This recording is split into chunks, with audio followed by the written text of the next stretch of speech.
In today's panel session, we address mounting tensions on Ukraine's borders as Russia continues to bolster its military presence there. In fact, the US says as many as 7,000 Russian soldiers have been recently deployed to join the more than 100,000 troops already in the region. For more, I have Professor Cho Hee-kyung from Hongik University. Professor Cho, it's a pleasure to see you again. It's good to see you too.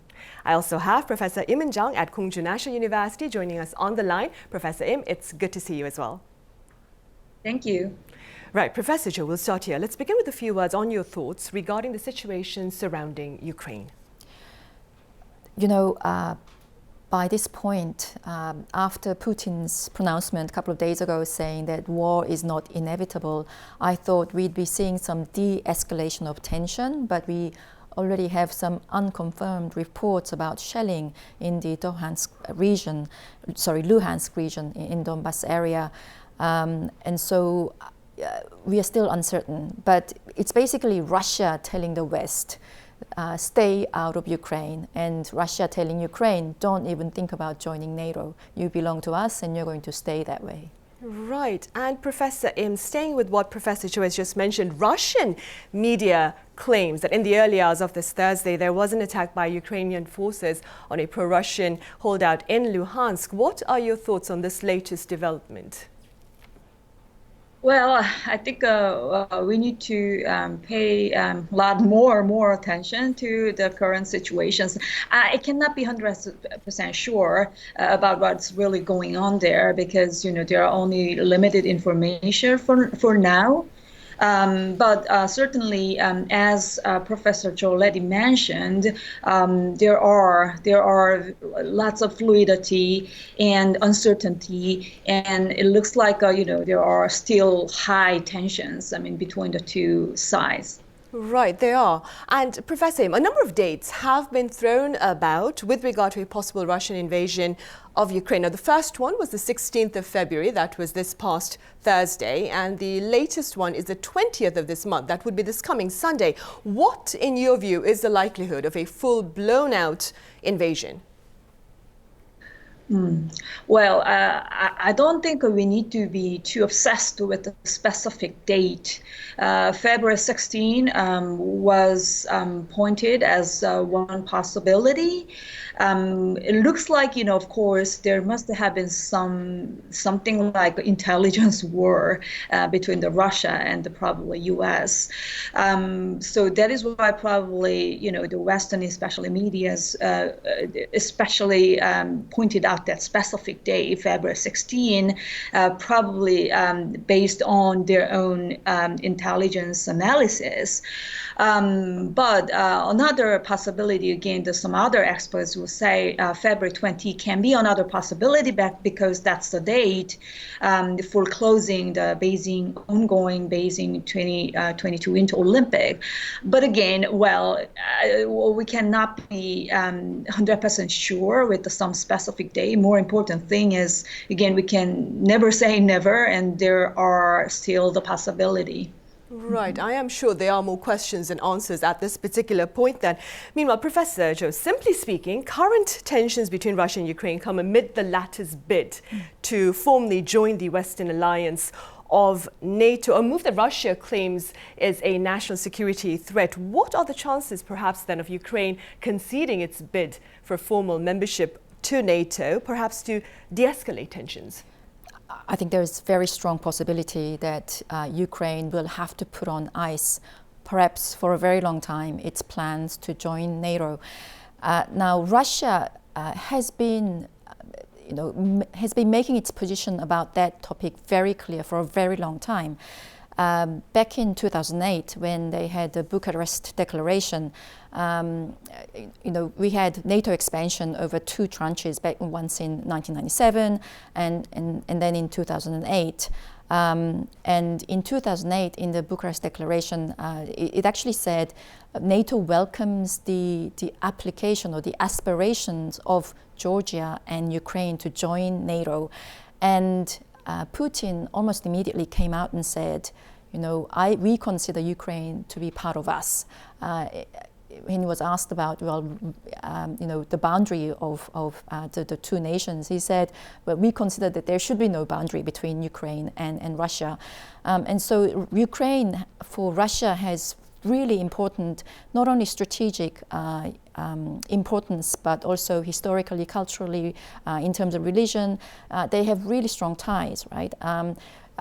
Kiev and Moscow essentially formed the basis of Russian Empire. So this kind of stretches way back to 17th century. And so to Russia, losing Ukraine after the breakup of Soviet Union was possibly the biggest blow. And I think it was really happy to get Crimea back in 2012. And so for Ukraine to now say we are going to join NATO, it's basically having a set of missiles of your enemy in your backyard. And so Russia has been making its position very clear from the outset, and I think it will continue to oppose any attempt by Ukraine to join NATO. And if Ukraine insists on doing that, then Russia would rather wreck Ukraine than let it join NATO, I think. Right. And Professor Im, what more can you tell us about Russia's adamant opposition to Ukraine joining NATO? Well, I think Professor Cho already well explained about the historical ties, cultural ties, or even ethnically, religiously, they have a strong ties. Actually, President Putin published a very interesting article last summer. The title was On the Historical Unity of Russians and the Ukrainians, and he really revealed it looks like he had a very firm faith that, again, the Ukraine and the Russians are one people. So I do think, of course, President Putin is one unique, charismatic leader in the contemporary era. But at the same time, I do think President Putin's that remark or that argument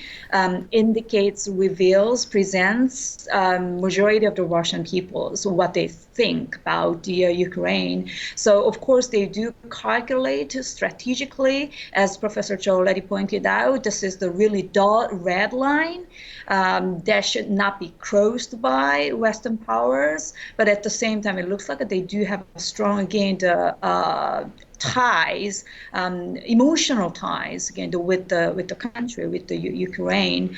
Another probably point I want to highlight is so far the President Putin might have intention to consolidate Russia itself. It looks like it does have domestic political purposes as well. Mm-hmm. Right. And if I could just add, right, of course, Professor Jo. something to that. What I forgot to mention is that within Ukraine itself, there is a deep division. If you look at the country of Ukraine, you can essentially put a diagonal line across it from northeast to southwest. And the northwestern part is essentially pro-European, ethnically Ukrainian part of the country, whereas southeastern part is ethnically mostly Russian, and it's pro-Russia in terms of outlook.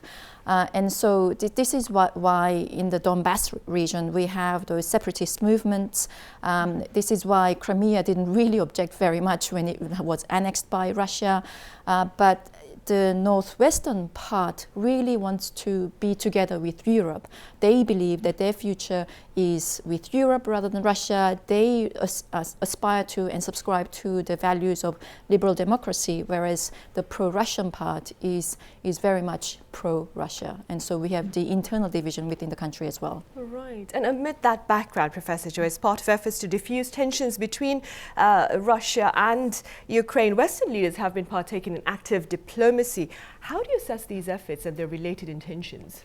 They've been beating a path to Putin's door, right? So this is why I thought there was now less of a chance that a war is going to break out, because Putin, instead of, without having to fire a single shot, basically has got pretty much what he wanted out of this whole situation so far. There are other things that he wants on top of what he has got out, but he wanted essentially to stamp Russia's mark on Ukraine. He doesn't want anybody else to touch it. He doesn't want Ukraine to join NATO. And he also wants to announce to the world, you must not forget that we are a strong nation, that we are not going to let these kind of things happen on our watch. And he also wanted the Western European leaders to listen to him, and he's really got their attention. And so this flurry of diplomatic talks, it looks as if diplomacy is kind of doing its job, but I think ultimately it's Putin's game, and everybody is really still dancing to Putin's tunes. Even that pronouncement about war not being inevitable, it came on the day of Olaf Scholz, the new German Chancellor's visit to Moscow. And a lot of people believe that it was kind of a little gift to Olaf Scholz, almost like a little welcoming gift to him, because Russia still wants Nord Stream 2 to go ahead, the gas pipeline between Russia that would go directly to Germany through Baltic Sea, which would essentially earn Russia much more money than the line that's sort of going via Ukraine currently. And so in terms of what the Western European diplomacy has been able to achieve, I think not very much so far. Right, unfortunately. Professor Im, a Cold War era word has reportedly been floating around within diplomatic circles amid efforts to address the Ukraine situation. What can you tell us about the term Philandization? Philandization refers to a process in which a smaller country decides to refrain from opposing against the former foreign ruler, whereas still the country, the smaller one, maintains its own independence. What again the term is trying to say is, again, the Finland, as we see today, is a very liberal, democratic society, very less corrupted, one of the probably happiest countries in the world. It does have many good things, but politically speaking, it does have a firm neutrality, right? So it doesn't, of course, it's a member of EU economically, but it didn't become a member of NATO. So Ukraine can be considered as another like a kind of example of Philandization, but I'm a little actually more skeptical about that option, the possibility of the Philandization of Ukraine.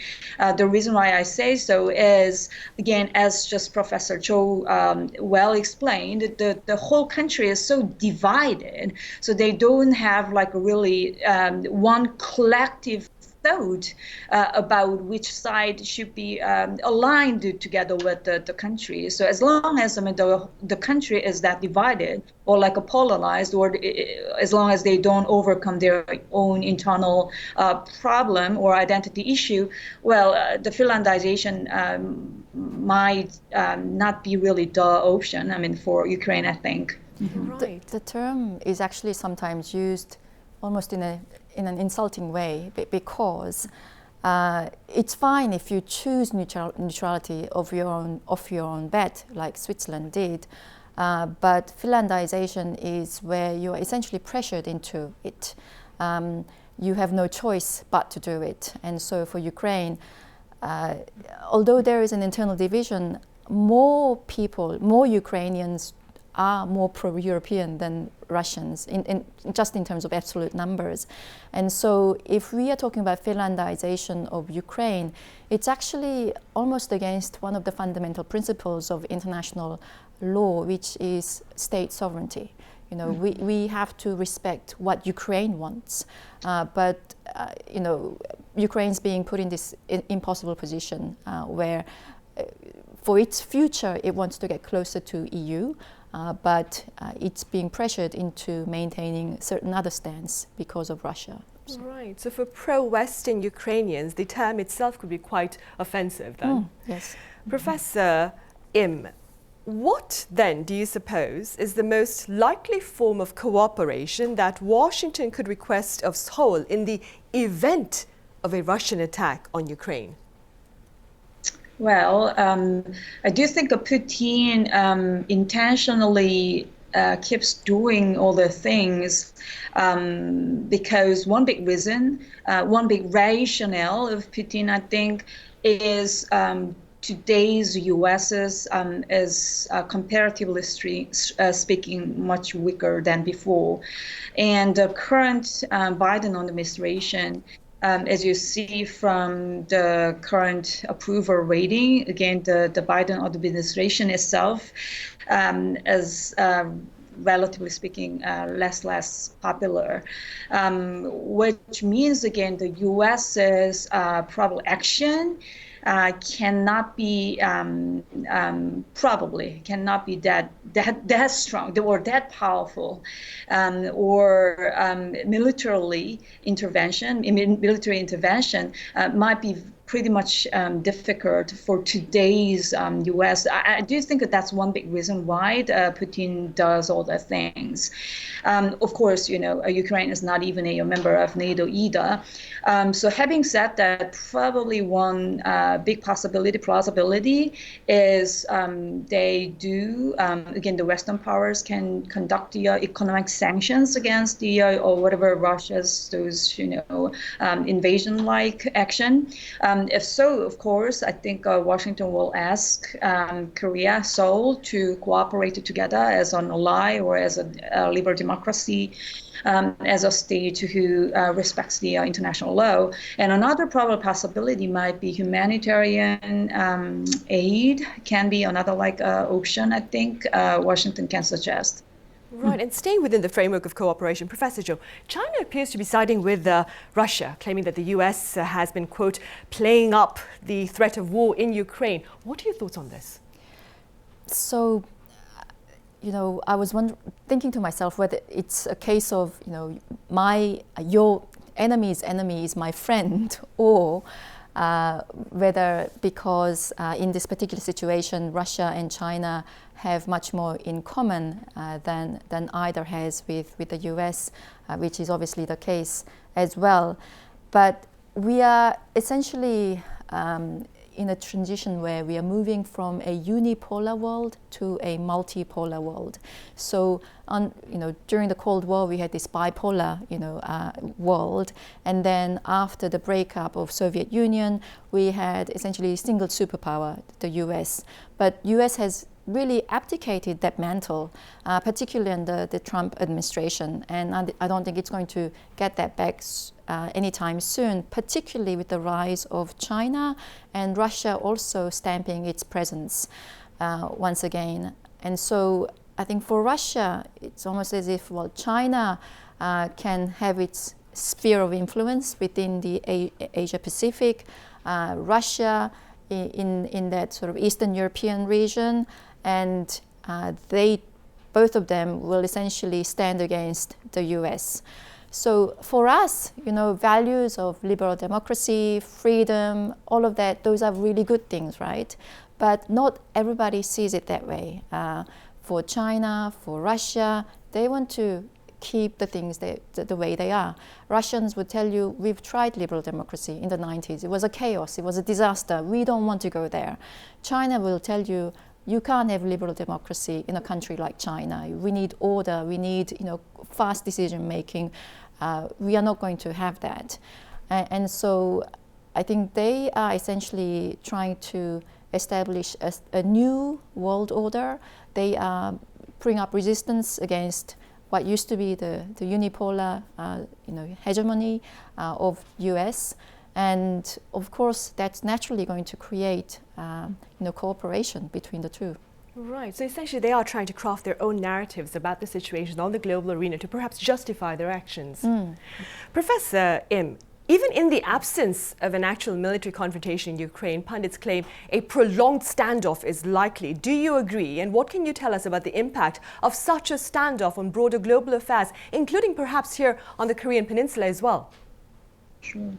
Yeah, well, I do think there is a possibility we can have a very long kind of tension between the Western powers and Russia in Ukraine-like country. Again, as I can agree more with the Professor Cho's that observation. Now we live in the era of multipolarity, U.S. as the so-called hegemon has declined, and China absolutely, not only just economically, militarily, technologically, it really rose. And Russia, this time again, it reconfirmed that, we are still here, right? So they revealed their strong presence in the international affairs again.